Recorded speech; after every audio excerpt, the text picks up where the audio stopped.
Hi guys, so ako nga pala si Jess, ayun na yung pangalan ko dyan. So sa araw na to, magluluto tayo ng crab, pero yung maliliit lang ah. So ipiprito natin yung maliliit. So ngayon, hinugasan ko na tong maliliit na crabs. Nabili ko lang ito sa may bahay kubo. Ayan. Actually, yung kasama ko palang bumili. 50 MOP. Pero madami na.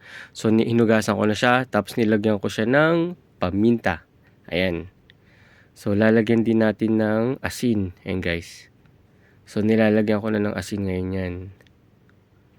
Tapos, paghahalu-haluin natin yan mamaya. So, lalagyan natin din ng magic sarap. Walang kasing sarap. Magic ang sarap. Yan. So, binudburan natin ng isang pack ng magic sarap. Magic sarap. Ayan. So, nilalagyan din natin ng isang itlog. Wala na kasi kami itlog kaya isa na lang nilagay ko eh. So, nilagyan ko yun ng itlog yung part na yan. So, pinaghalo-halo ko. Medyo masakit sa kamay, guys. Kasi, tumutusok yung mga panusok ng mga malilit na crabs. So, pinaghalo-halo ko ngayon yan.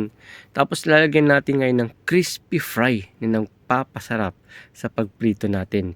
Yung onion, ay, hindi pala onion, garlic flavor to.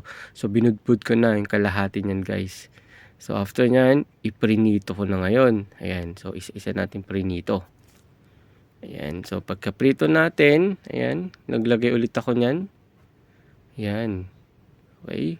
So, malapit na siyang maprito. So, nagkukulay, anong kulay ba yan, guys? Basta yan, naprito na yan, guys. Ayan. So, ready to eat na tayo, guys. Ang ating maliliit na crabs na merong crispy fry garlic flavor.